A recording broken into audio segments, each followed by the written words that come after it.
Good afternoon, everyone. This is Ian Campbell with Alpha Capital. I'm here with Mark L., one of the other financial advisors with your 401k plan. Today, we wanted to start with a brief introduction around who we are. We are with a firm called Alpha Capital. Mark and Ian are both of your financial advisors on the retirement plan. Today's call, we're going to be going over the enrollment information with the online enrollment as well as the paper enrollment, talk about the benefits of the 401k plan, and how to go through those steps on the enrollment.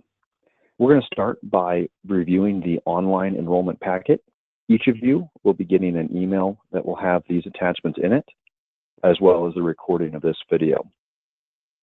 The video can be watched as many times as you would need to. There's also some additional information that will be included in the body of the email. The first document we'll be looking at is the online enrollment packet. It is a 13-page document. The majority of it starts on the second page.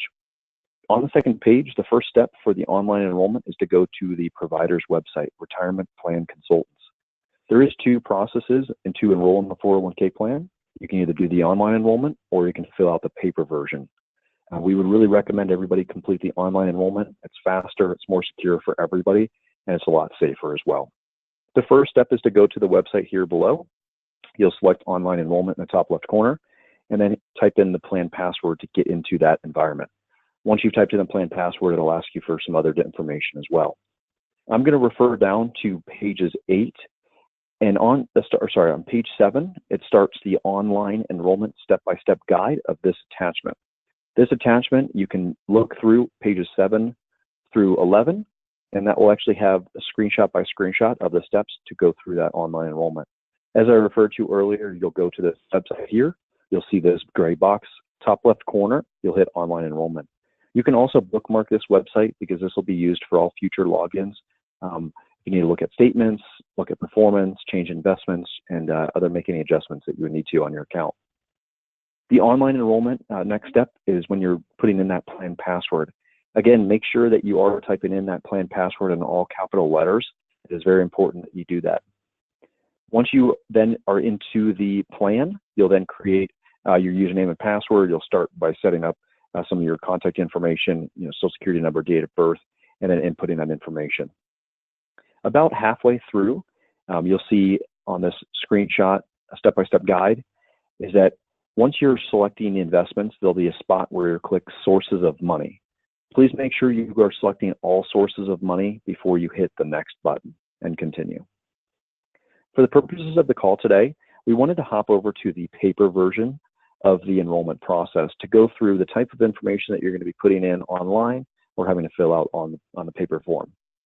It'll start with your contact information, and then the one unique piece that you'll want to have is the date of hire. So get with David, check with HR to make sure you have the correct date as you're completing that information. You will need it both online and on the paper form if you are completing that. At the top of this page, you'll also see the website link for online enrollment and also that plan password up in the top right corner. So please reference that as you are completing either the online or the paper version. We're going to hop down to the second part of the enrollment election where it starts getting into the decisions. There's 4 primary decisions that we'll be going over that you'll need to be making. The first one being, are you going to participate or not? Hopefully the answer is yes for everyone. But we understand that under certain circumstances that no, it might be possible today. You will see that on the third option here, there's an option where it selects you do not want to participate in the plan at this time. If you do not want to participate, you will still need to complete this top section of this form, select this third box, and sign the second page. This will actually be for a waiver that you've been presented the benefit, you said no, and then you'll provide that document back to David. We do not need to keep those records. They don't need to be sent to us. David will just keep them for your employment files. For those who do want to participate, you have those 2 top options here. You have a pre-tax contribution or an after-tax Roth contribution, and we'll explain both of them. The pre-tax contribution is probably what most people are familiar with. It's the traditional contribution where you're putting in money today that you have not paid taxes on. Then when you withdraw the money in retirement, that's when you would pay taxes. The opposite happens with a Roth or after-tax account. The Roth after-tax is you're paying taxes today, and then when you withdraw the money in retirement, you're not subject to those taxes again because you already paid them on the inbound. So depending on if you want to pay them on the inbound or you want to pay them on the outbound, one may argue that your tax rate right now or the tax rates in the future may be different. We can also talk about what's common. We tend to see the majority of people do a pre-tax contribution over Roth. If you are going to do a Roth, we tend to see people that are in a younger or a lower tax bracket trying to compensate for being in a lower tax bracket and taking advantage of that. So depending on what your stance is on that, you can pick and choose either or, and you can always adjust it over time as well too. It's not set in stone. So depending on your decision on pre-tax or Roth, that can again be adjusted at any time in the future. Moving on to the how much question, I personally feel that's the most important piece of it. Part of the company 401k benefit, there is a company match available to you. That company match will also be broken out in the body of the email that you'll be sent in great detail. To explain it in a couple of different ways, the company match is what's called a safe harbor match.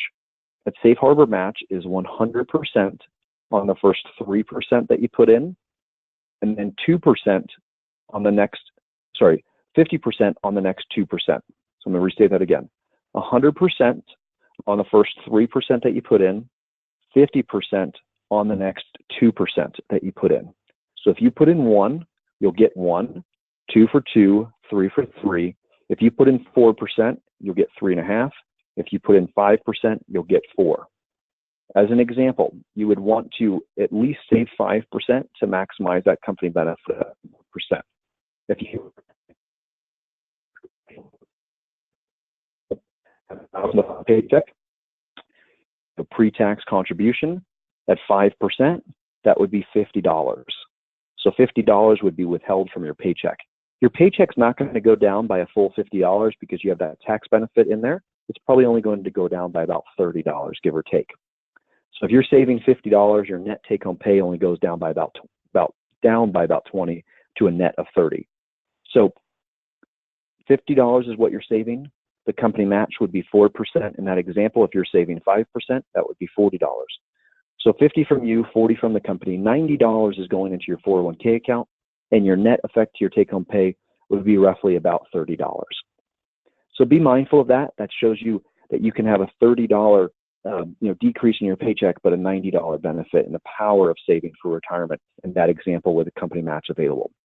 So 5% is a great starting point because of that company match. But the reason why on this screen there's 8% and 10% options here is 8% is the national average. All peers of yours, all industries, all states, the individual is saving on average 8% of their portion into their 401k account. The reason why the 10% number is in there is because that would be a guided recommendation from folks like myself and Mark of telling you what you should be saving. So if you were to do some research, ask other colleagues, say, how much should I be saving for retirement? 10% annually would be a good number to be at, or even greater. So utilizing those 8 and 10% levels as a goal or a watermark for be at would be a great thing. If you're contemplating on starting out at, say, 5% just to get the full company match, is consider bumping up your contribution rate by 1% year after year. So in a year from now, bump it to 6. 2 years from now, bump it to 7. Go to 8 in 3 years. And 1% increase is hardly ever felt on your net take-home pay, and is an easy way to get up and increase your contribution amount. Again, whatever you decide today on your contribution, traditional versus Roth, you can adjust that at any time and log into your account and make adjustments to that. We're going to hop down to the investment selection. This is the 4th decision. All of these investment choices are all institutional grade mutual funds. And what that means to you as investors is they're all low cost. All of these investments also are top quartile performers. Mark and I's primary role on the advisor piece of this is to make sure that this investment menu is great today, but is great into the future. We are constantly reviewing these every single quarter. If there's a fund that does fall out of favor, we will then replace that with the like kind fund. So for instance, this Dodge and Cox Income Fund, if that does fall out of favor, we're going to replace it with another bond fund that is similar to that category. But telling you that you've got great investments, low cost, doesn't help with that decision. So part of Mark and I's ongoing advice and education to you as individuals is we produce what's called a model asset allocation guide quarterly. All of the investment choices are listed on this left-hand column. The asset class that they represent is in that second column. The third column is a ticker symbol. You can, if you care to do more research about these investment choices, you can simply throw this into Google or find out more information online through the online enrollment by clicking their prospectuses or fact sheets and looking at information there. This top larger rectangle is a hands-on model. The larger one's hands-on, the smaller one's going to be more hands-off for those individuals, and I'm going to explain that. The top larger rectangle is broken out into 5 different columns or 5 different risk metrics, from conservative all the way to aggressive. We tend to see people that are in their 20s and 30s would be in that aggressive camp because they're wanting to take a risk when they can afford to. As they get into their 40s, into the 50s, they would get into that moderate aggressive column. Folks in their late 50s, 60s, to be moderate 50-50 column. So depending on your age, we tend to see people that will take more risk as they're younger and then de-risk over time as they get closer to retirement. Up above the columns, you'll see the equity to fixed income ratio. So 20% to 80% equities to fixed income. For a conservative, the flip opposite for the aggressive. The ask of the individual, if you're going to follow one of those columns as we update this guide every quarter, is that you just pay attention to those updates. Tend to change these percentages around once or twice a year. So we would want you to just be mindful that you're in front of the best recommendation. For instance, if we change this percentage from 6% up to 8%, we'd want you to make that adjustment as well. So a hands-on option with some guidance. The hands-off option is going to be to select a target date fund based off of your date of birth. So you would find out what year it will be when you reach age 65 and do that math. And that year is going to plop you into one of these date ranges in that second column. And then that would be your most appropriate target date fund based off of your age. And the way these work are very similar to the columns above.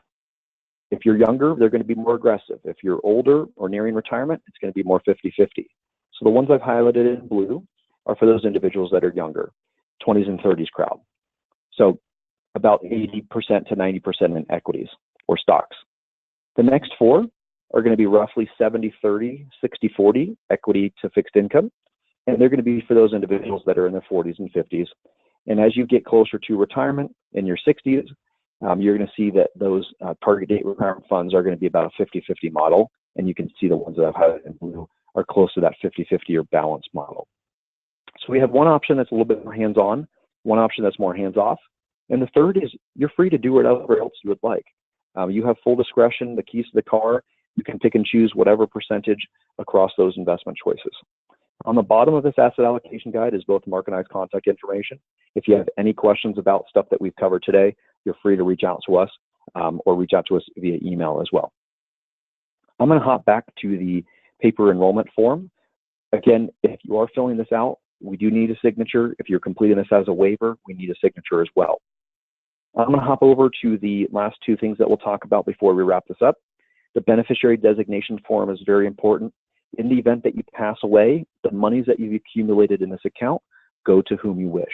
So make sure you do input your beneficiary information either online, going through that online portal, or you can fill out the paper version if you're filling out the paper enrollment form. As an example, husband and wife with 2 children, the spouse would be listed as primary beneficiary at 100%. The 2 children would be listed as contingent beneficiaries at 50% apiece, or as in a scenario, 60-40, 70-30, whatever you would like. You can also update this anytime online. So if you're having kids, getting married, if you wanted to update that, you can simply log in and adjust that over time.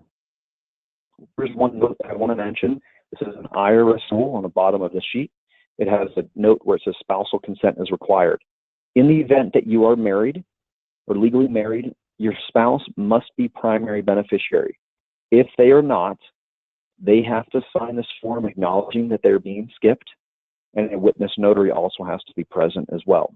So if that does apply for you, then you will have to complete that paper form and also have those 2 signatures there as well. If it doesn't apply to you, what I said, you won't have to worry about it. The last and final thing is the plan account rollover.